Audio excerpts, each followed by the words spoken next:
الحمد للہ رب العالمین، الصلاۃ والسلام علی رسولہ الکریم وعلی آلہ وصحبہ اجمعین، اما بعد فقد قال اللہ تعالی فی القرآن المجید فاعوذ باللہ من الشیطان الرجیم، بسم اللہ الرحمن الرحیم، ومن یعمل مثقال ذرۃ خیرا یرہ ومن یعمل مثقال ذرۃ شرا یرہ، او کما قال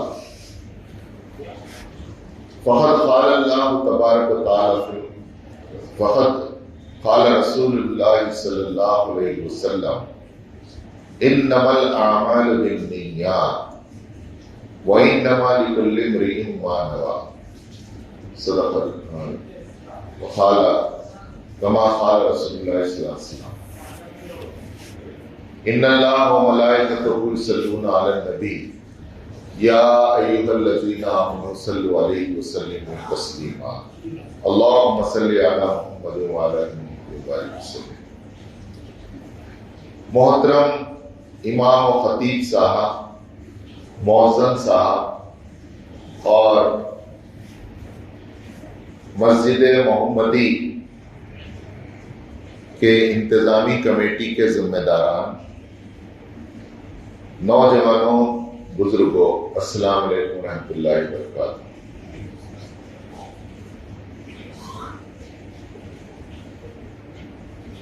ابھی میں نے آپ کے سامنے سورہ زلزال کی آخری دو آیتیں رکھی اور ایک حدیث پاک آپ کے سامنے اس کا ٹکڑا رکھا۔ کلام پاک کی آیت سب کو یاد ہے، فَمَن يَعْمَلْ مِثْقَالَ ذَرَّةٍ خَيْرًا يَرَهُ۔ جب میدان حشر ہوگا تب اللہ تعالیٰ کہتے ہیں سینوں میں جو کچھ ہے وہ بھی سامنے لا لیا جائے گا اور زمین اپنے بوجھ کو اگل دے گی اور کوئی کسی کے پاس یہ یارہ نہیں ہوگا کہ کسی چیز کا انکار کرے، یہاں تک کہ وہ ویڈیوگرافی بتائی جائے گی جس کے دیکھنے کے بعد خود انسان کہے گا ہائے میری کم وقتی، اس میں کوئی چھوٹی بڑی بات کچھ بھی چھپے ہوئی نہیں رہی۔ اسی کو کہا گیا کہ فَمَن يَعْمَلْ مِثْقَالَ ذَرَّةٍ خَيْرًا يَرَهُ۔ تم اگر کوئی چھوٹا سا چھوٹا خیر کا کام کیے ہوں گے تو وہ بھی دکھلا دیا جائے گا، سامنے آ جائے گا۔ وَمَن يَعْمَلْ مِثْقَالَ ذَرَّةٍ شَرًّا يَرَهُ، ذرہ برابر بھی اگر کوئی برائی کی ہوگی وہ بھی دکھا دیا جائے گا۔ دین کی بنیاد اصل میں جس پر ہے وہ ہے اخلاص۔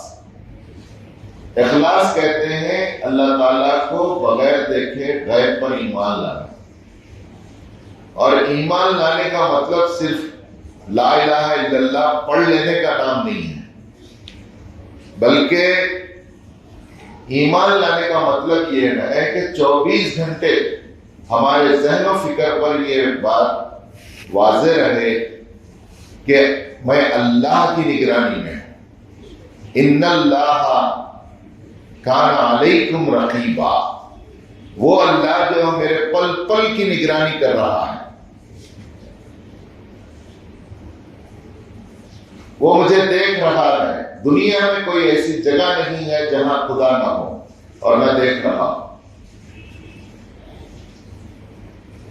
اور جب وہ دیکھ رہا ہے تو میں جو بھی بھلے کام کروں گا تو ضرور اس کے پاس اس کی قدردانی ہے، چاہے وہ بھلا کام کتنی ہی چھوٹی نیکی ہو۔ یہاں تک کہ ایک حدیث میں آتا ہے ایمان کی 70 سے زیادہ شاخیں، 70 شاخیں۔ اس کی پہلی شاخ لا الہ الا اللہ محمد رسول اللہ ہے، جبکہ اس کی آخری شاخ راستے سے تکلیف دہ چیز کو ہٹانا ہے۔ کیسا لنک ہے لا الہ الا اللہ سے اس عمل کا جو عمل اللہ راضی ہوں گا اگر میں یہ اچھی روڈ کے اوپر سے موس کا چھلکا ہٹا کر پھینک دو تاکہ بندگان خدا کو تکلیف نہ ہو. یہ ہے ایمان.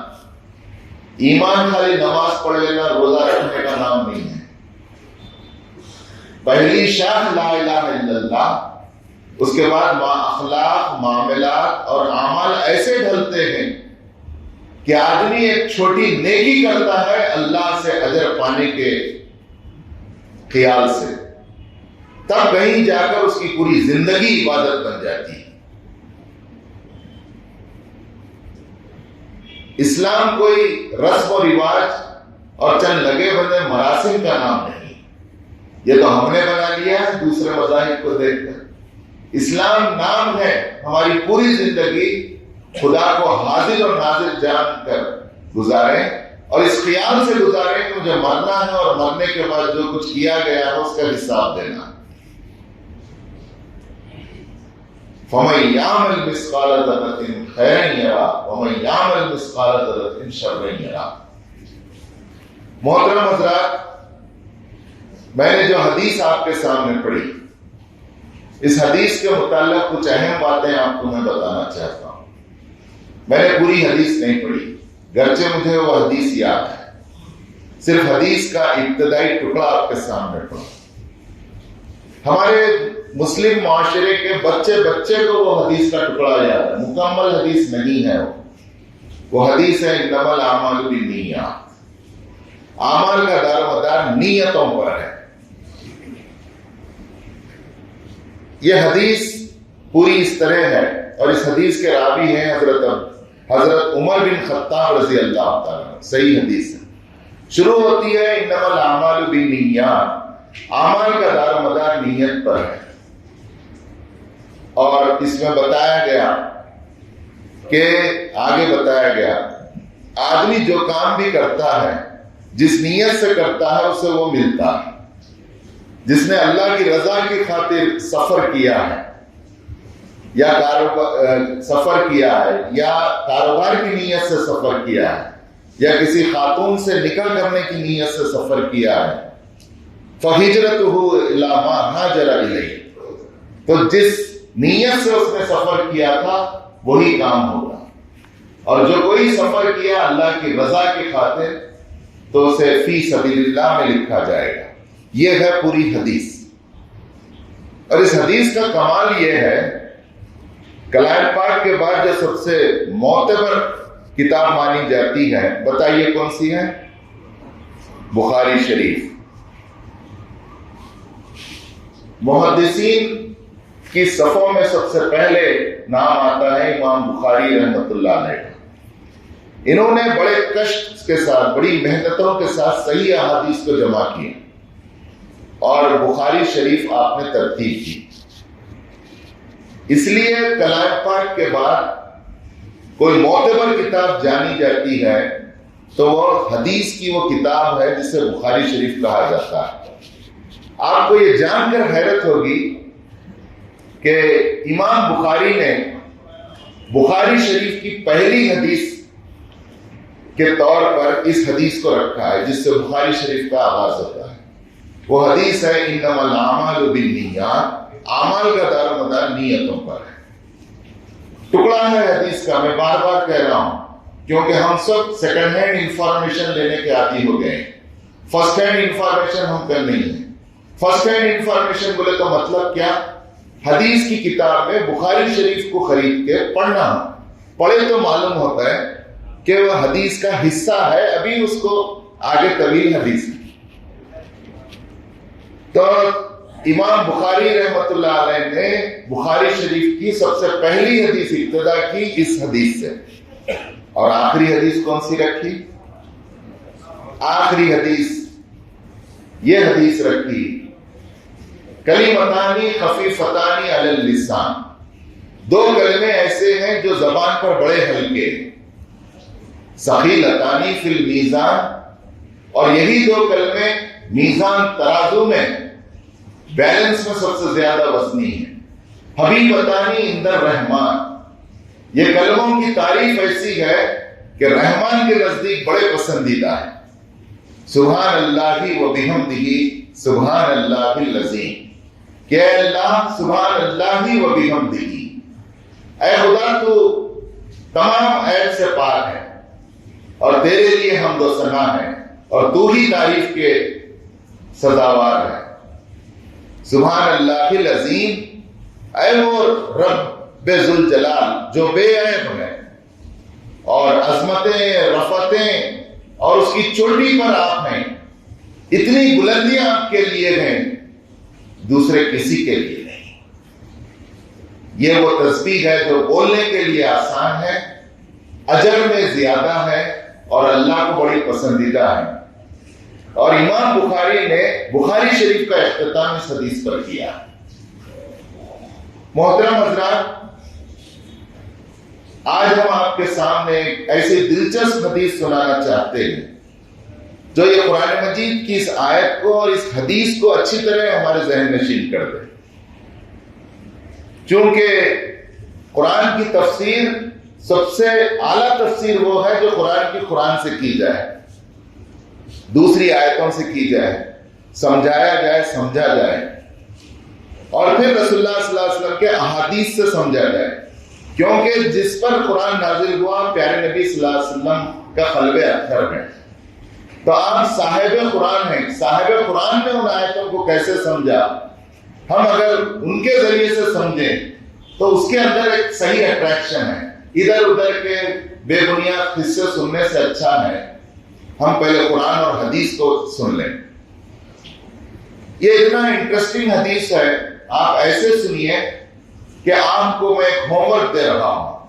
وہ ہوم ورک یہ کہ آج ڈنر میں جا کر، آج کے ڈنر پر جب آپ گھر میں رہیں گے تو اپنے پورے بال بچوں کو دسترخوان پر سے اٹھنے نہ دیں اس وقت تک جب تک کہ یہ حدیث نہ سنا دیں.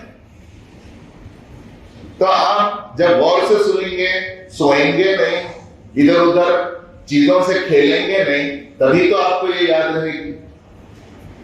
اس حدیث کے راوی ہیں حضرت ابو ہریرہ رضی اللہ تعالیٰ عنہ، اور یہ حدیث ان احادیث کے اقسام میں سے ہے جو سب سے اعلیٰ ہے. اور اس حدیث، ان ازیل کی احادیث اور اس بات کی احادیث کو جو نام دیا گیا ہے وہ احادیث قدسیہ. قدوس اللہ کی ذات ہے. احادیث قدسیہ یعنی اللہ تعالیٰ نے بتائی ہیں وہ باتیں جو رسول اللہ صلی اللہ علیہ وسلم اپنی زبان سے ہمیں بتا رہے ہیں، یعنی وحی کی گئی ہیں یہ احادیث. وحی الہی کی پھر دو قسمیں ہیں. ایک قسم وہ ہے جس کی تلاوت کی جاتی ہے جو قرآن شریف کی شکل میں موجود ہے. ایک حدیث کی وہ قسم ہے جسے جبریل علیہ السلام نے جیسے وحی قرآن کی آئی ہے ویسے ہی 6 طریقوں سے جبریل علیہ السلام آ کے بتائے. آپ کو نہیں معلوم تھے سو چیزاں، لیکن مصحف میں اسے جگہ نہیں دی گئی، تلاوت نہیں کی جاتی، اس لیے اسے وحی غیر مطلوع کہا جاتا ہے. تو یہ حدیث قدسیہ ہے اور اس کا دوسرا نام حدیث الہیہ بھی ہے. وجہ کیا ہے؟ اس کی وجہ یہ ہے کہ اس میں راوی ہوتے ہیں رسول اللہ صلی اللہ علیہ وسلم، کوئی صحابی نہیں ہوتے راوی، اور بات ہوتی ہے اللہ تعالیٰ کی. ہم کہتے ہیں حضرت ابو ہریرہ رضی اللہ تعالیٰ عنہ نے سنایا کہ پیارے نبی صلی اللہ علیہ وسلم نے یہ بات کہا کہ، تو یہاں ویسے نہیں ہوتا. یہاں ہوتا ہے پیارے نبی صلی اللہ علیہ وسلم نے بتایا کہ میرے رب نے مجھے اطلاع دی. تو یہ حدیث بڑی انٹرسٹنگ ہے. یہ حدیث وحی کے ذریعے رسول اللہ صلی اللہ علیہ وسلم کو بتائی گئی کہ عام سے پہلے کی قوموں میں بنی اسرائیل میں کا ایک واقعہ ہے جو اللہ تعالیٰ آپ پر وحی کر رہا ہے تاکہ آپ پورے اہل ایمان کو یہ سنائیں اور قیامت تک لوگ اس سے سنتے رہیں اور اس سے سبق اور نصیحت حاصل کرتے رہیں. بنی اسرائیل میں 3 دوست تھے اور وہ تفریح پر نکلے. ایسے وقت نکلے جبکہ دن ڈھل رہا تھا. میں مفہوم سنا رہا ہوں. ٹوٹل 3 احادیث آئی ہیں بخاری شریف میں اور صحیح مسلم میں. ان تینوں کو ملانے سے ایک انٹرسٹنگ سٹوری بنتی ہے الفاظ کے اختلاف کے ساتھ. وہ 3 دوست نکلے چہل قدمی کے لیے، تفریح کے لیے. حدیث میں آتا ہے تیزی سے کالی گھٹا چھا گئی اور میں برسنے لگا. وہ دور نکل گئے تھے شہر سے آؤٹ اسکرٹس میں. تینوں نے سوچا سامنے ایک غار تھا, پہاڑی علاقہ تھا, تو غار میں جا کر وہ تھوڑی دیر رک گئے. بھیگیں گے بول کے جا کے غار میں رکے. غار میں رکے تو بھیگنے سے تو بچے. ہوا یہ کہ اس غار کے اوپر سے ایسی تیز و تند آندھی تھی کہ ایک پتھر سر کی آواز کے ساتھ آ کر اس غار کے منہ پر گر گیا اور غار سے باہر آنے کا راستہ بند ہو گیا. اب یہ تینوں مل کے ڈھکل رہے اس کو, چٹان کو, پہاڑ کو ہٹا سکتا ہے انسان. نو بولے ممکن ہی نہیں, باہر تو آ ہی نہیں سکتے. چلے پکارے تو ہماری آواز باہر جاتی بھی نہیں. جنگل بیابان ہے, تیز ہوائیں چل رہی ہیں. زندگی سے مایوس ہو گئے. سب نے سمجھ لیا کہ بس اب اسی غار میں ایڑیاں رگڑ کر مرنا ہے اور ہم مرے سے بھی نہیں معلوم ہوگا, ہماری لاشیں بھی یہیں یہ ہو جائیں گی. لیکن ان تینوں میں ایک اللہ والا تھا, ایک ایمان والا تھا. ایمان اصل جانچا جاتا ہے, تولا جاتا ہے اسے غیر معمولی حالات میں. دریا جب بہتی ہے سکون سے تو اس کے اندر کی غلاظت اور اس کے تہ میں جو ہیرے اور جواہر اور موتی ہوتے ہیں وہ نیچے بھی رہتے ہیں. جب دریا کے اندر ہیجان آتا ہے, طوفان اٹھتا ہے, تو دونوں چیزیں اوپر آ جاتی ہیں. اگر اس کے اندر غلاظت ہے تو وہ اوپر آ جاتی ہے, اور اگر اس کے تہ میں سے پارے ہیں, ایسے سیپیاں ہیں, ایسے ہیرے جواہرات ہیں جو تہ میں بیٹھے ہوئے تھے, وہ بھی اوپر آ جاتے ہیں. ایسے غیر معمولی حالات میں جو بندہ اللہ پر اخلاص کے ساتھ ایمان رکھتا ہے وہ مایوس نہیں ہوتا, اور اس کا وہ ایمان کی خوبی جس نے اقرار اور تصدیق کیا تھا وہ اوپر آ جاتی ہے. ایک نے کہا بھائیو مایوس کیوں ہوتے ہیں, پیدا ہوئے گئے ایک دن مرنا ہے. اللہ نے ہماری موت یہاں رکھا تو یہاں مریں گے. اللہ تعالیٰ ہمیں اگر نکالنا چاہا تو ہمارا یہ یقین ہے, ہمارے اگر دن ابھی باقی ہیں تو ہمارا یہ یقین ہے کہ ہم غار سے باہر آئیں گے. وہ بندہ نہیں, وہ بندے کا ایمان بول رہا. اس کا ایمان اتنا مضبوط تھا. ایک غار میں جب یہ پھنس گئے اور غار کے منہ پر ایک چٹان آ کر گر گئی, باہر نہیں آ سکتے تھے, ویسے ناامیدی کے حالات میں اس کا ایمان بول رہا ہے کہ اے میرے غار کے ساتھیوں مایوس کیوں ہوتے ہو, اگر اللہ نے ہماری زندگی باقی رکھی ہے تو ضرور اللہ تعالیٰ کوئی سبیل نکالے گا اور ہم غار سے نکل جائیں. یہ ہے ایمان, یہ ہے لا الہ الا اللہ محمد رسول اللہ, یہ ہے اقرار, یہ ہے تصدیق باللسان. ذرا حالات تھوڑا اللہ میں شیک کرتے, ادھر جاتے ہیں ادھر جاتے ہیں, وہاں منتیں مانگتے ہیں, وہاں نظر و نیاز مانگتے ہیں, وہاں جا کے بکرے کاٹتے ہیں, یہاں جا کے بکرے کاٹتے ہیں. یہی حالات ہوتے ہیں جو اللہ کی نظر میں ہے, اور اللہ دیکھنا چاہتا ہے کہ بندہ مومن ہے, اخلاص ہے یا نہیں. ہوا یہ کہ اس بندے نے کہا کہ کیا کریں پھر, تو اس نے کہا کیا کریں, مرتے کیا نہیں کرتے وہ کریں گے. ہم کیا کریں گے, اپنی زندگی میں جو اچھے اعمال جو صرف اور صرف اللہ کی رضا کے لیے ہم نے کیے ہیں وہ ایک دوسرے کو سنیں گے, سنا کے اللہ کو یاد کریں گے, اور اللہ کے واسطے کرے تھے, اللہ کا واسطہ دے کر اللہ سے دعا کریں گے کہ اللہ ہم پر رحم فرما, کرم فرما اور باہر نکال دے. سب بولے مرتے کیا نہیں کرتے, چلو سنیں گے. پہلا سنانا شروع کر. میری زندگی کا ایک واقعہ ہے جو میں زندگی بھر نہیں بھول سکتا. وہ واقعہ اس طرح ہے کہ روزانہ میرے پاس بکریاں ہیں, روزانہ چرانے جنگل لے جاتا ہوں اور شام میں بکریوں کو لاتا ہوں, اور میرا معمول تھا کہ بکریوں کو لانے کے بعد دودھ دھوتا تھا اور میرے بوڑھے ماں باپ ہیں انہیں پلاتا. ایک دن ایسا ہوا مجھے چارہ خرید نہیں ملا, بکریاں بیل بکریاں دور چلے گئے. واپس آنے تک اندھیرا ہو گیا. فوری مجھے احساس تھا کہ میری ماں میرا انتظار کر رہی ہو. دودھ نکالا, تیزی سے ماں کے روم میں گیا تو کیا, ماں کو نیند لگ گئی ہے, میرا انتظار.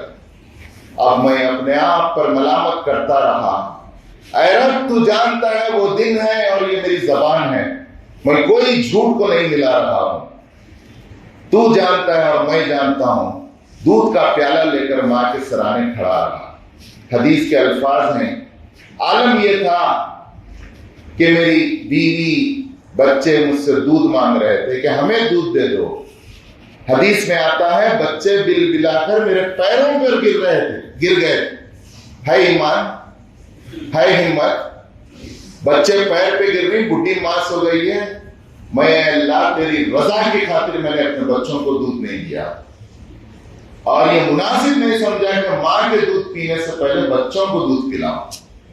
اور میں نے یہ بھی بہتر نہیں سمجھا کہ سوئی ہوئی ماں کی نیند میں خلل پیدا کروں. یہاں تک کہ میں اسی طرح سرانے ماں کی آنکھ کھلنے کا انتظار کرتا رہا. پوری رات چلی گئی اور صبح تڑکے میری ماں کی آنکھ کھلی. جب ماں نے مجھے دیکھا تو ڈھیر ساری دعائیں دی. کہا کہ میرا پیارا بیٹا, تو اپنے بچوں کو دودھ نہیں پلایا, مجھے دودھ پلانے سے پہلے انہیں دودھ نہیں دیا. خوب دعائیں دی, اے اللہ یہ تکلیف اور یہ کام میں صرف اور صرف تیری رضا کی خاطر کیا تھا. اگر تجھے میرا وہ کام پسند آیا ہے تو اس پتھر کو ہٹا دے. خدا کی رحمت جوش میں آتی ہے, عرش اعظم ہل جاتا ہے, اور حدیث میں آتا ہے سر کی آواز کے ساتھ تھوڑا سا پتھر ہٹتا ہے. اب امید آ گئی. دوسرا کہنا شروع کرتا ہے کہ رب العالمین میری زندگی کا ایک ایسا واقعہ ہے جو میں زندگی بھر نہیں بھلا سکتا.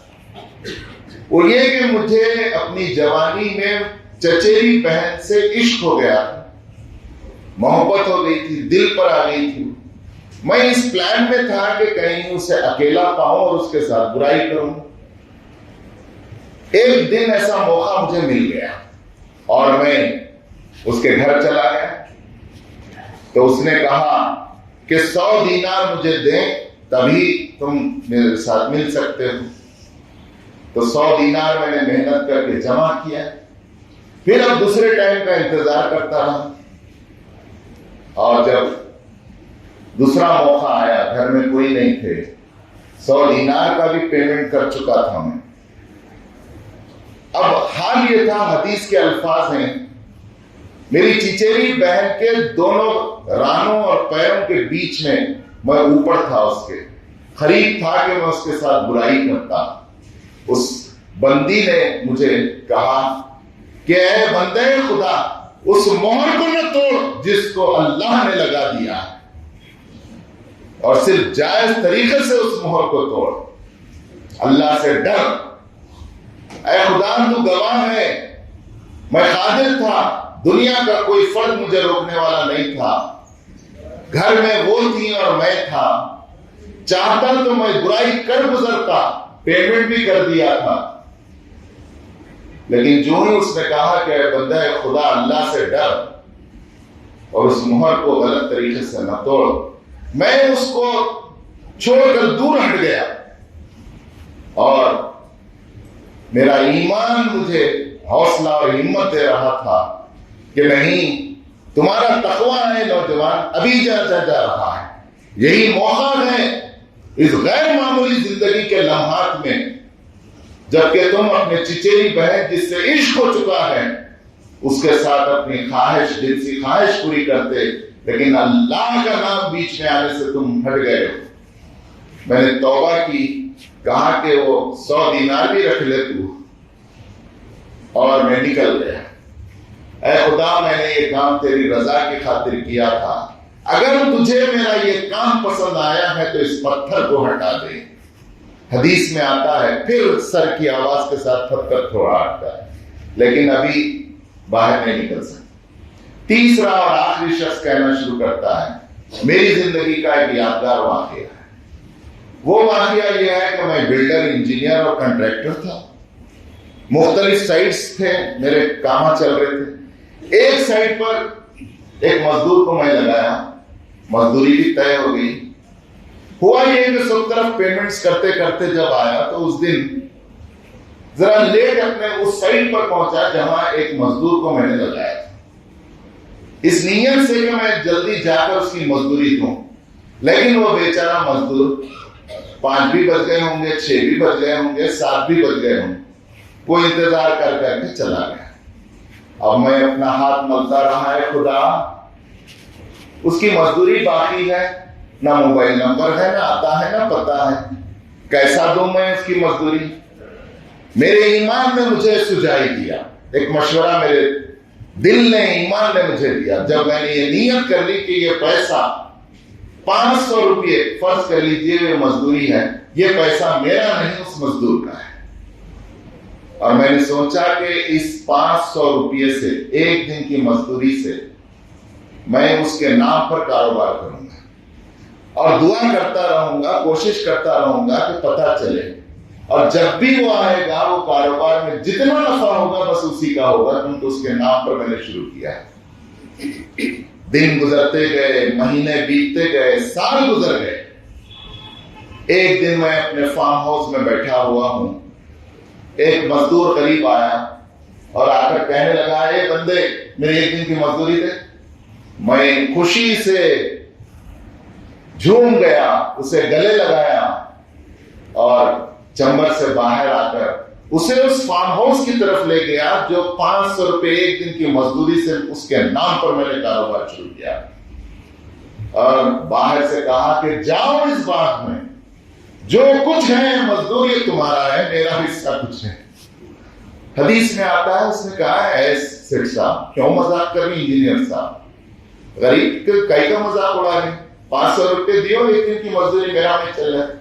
نہیں، قصہ یہ ہے کہ میں نے نیت کی تھی اور اللہ نے برکت دی ہے، اس میں ایک پئی میرا نہیں ہے. اچھلتا کودتا وہ مزدور فارم ہاؤس کا مالک بن گیا. اے خدا، اس کو 500 دیتا تو بھی چلے جاتا تھا، لیکن میں نے نیت نہیں بدلی، تیری رضا کی خاطر پورا فارم ہاؤس دے دیا. اگر تجھے یہ کام پسند آیا ہے تو اس پتھر کو ہٹا دے. وہ پتھر پھر سر سے ہٹتا ہے، روشنی آسمان نظر آتا ہے، تینوں باہر آتے ہیں، خدا کی اس عظمت اور رحمت کے واقعے کو پوروں کو سناتے ہیں اور قیامت تک سناتے رہیں. اس لیے اللہ تعالیٰ نے جبریل امین کے ذریعے رسول اللہ صلی اللہ علیہ وسلم پر اس واقعے کو وحی کیا ہے. اس سے 2-3 باتیں معلوم ہوتی ہیں، وقت ختم ہو رہا ہے. مختصر یہ کہ جو کام بھی ہم اللہ کی رضا کی خاطر کریں وہ کام صرف آخرت میں نہیں دنیا میں بھی کام آئے گا. تقویٰ دنیا میں بھی کام آئے گا، آخرت میں بھی کام آئے گا. فتویٰ صرف دنیا میں کام آئے گا، آخرت میں کام نہیں آئے گا. ارے مولانا بولی وہاں سے سود سے پیسے لے لیا، چلتا بولی دارالحرم ہے، بولی سب چلتا، سب چلا رہے، ہم کیوں نہیں چلا؟ اس کو بولتے ہیں دل کو بہلانے کے بعد. دنیا میں تو چل جائیں گے، آخرت میں اس کا کوئی وزن نہیں. تقویٰ یہاں بھی آپ کے آڑے آئے گا، وہاں بھی آڑے آئے گا. تو ایسے کام ہم ٹٹولے اپنی زندگی میں جو صرف اللہ کی رضا کے خاطر کیے تھے تو ضرور دنیا میں آفات و بلیات کے لیے ڈھال رہے. اسی لیے تو بڑے بزرگ کہتے ہیں، اگر ہم جا کر دادی ماں کو، نانی ماں کو، ابا جان، امی جان کو سنائیں کہ روڈوں پہ ٹریفک بہت ہو گئی ہے، میڈیول چوک پہ میں موڑ رہا تھا، ایک ٹرک میں کو باندھ دیتا تھا، بولے تو بولتے بیٹا تیری کوئی نیکی آڑے آ گئی. بے شک یہ نیکیاں ہمارا کیپٹل ہیں، وہ سرمایہ ہیں جس سے بہت سی بلائیں ٹل سکتی. دوسری بات یہ کہ ان تینوں میں کہیں بھی اللہ کے حقوق کا ذکر نہیں ہے، حقوق اللہ کا ذکر ہے. کہیں بھی معاملہ بندے اور خدا کا نہیں ہے، صرف نیت ہے. لیکن جو ڈیلنگ ہو رہی ہے ایک بندے کی دوسرے بندے سے. تو اس سے معلوم ہوتا ہے کہ نفل نمازاں، نفل قرآن ختم کرنا، بلکہ اس سے بڑھ کر نفل عمرے کو بار بار جانا اور سعادت مندی سمجھنا اور لوگوں سے بولنا کہ میں عمرے کو جا کے آیا، پھر کیا اس سے بہتر یہ نہیں ہے کہ اپنی ماں کا حق ادا کریں؟ کیا اس سے بہتر یہ نہیں ہے کہ تقوی کی روش اختیار کریں، اپنی آنکھوں اور اپنی شرمگاہوں کی حفاظت کریں اور اس کو جو اللہ نے منقوعات کے ساتھ جوڑا ہے اسی کے لیے مختص رکھیں؟ پورے مسئلے کورٹ کچہری کے اس لیے ہو رہے، چھوٹے بھائی کی نیت بدل گئی، جائنٹ پراپرٹی تھی، جا کے سے بیانہ لے لیا، سائن کر کے دے دیا، نیت خراب ہو گئی، مسائل کے شکار ہو گئے، اب وہاں پہ گیانہ کام کرتے ہیں گنڈوں کے، انہوں اس کا حوالہ دے کے پوری جائیداد ہڑپ لیتے، کتوں کے حق مارے گئے۔ تو تینوں چیزوں میں حقوق العباد مقدم ہے۔ اللہ سے دعا ہے کہ اللہ تعالیٰ ہمیں اس حدیث کو یاد رکھ کر آج ڈنر پر آپ کو دسترخوان پر گھر کے مرد اور عورتوں میں سنانا ہے۔ السلام علیکم و رحمۃ اللہ۔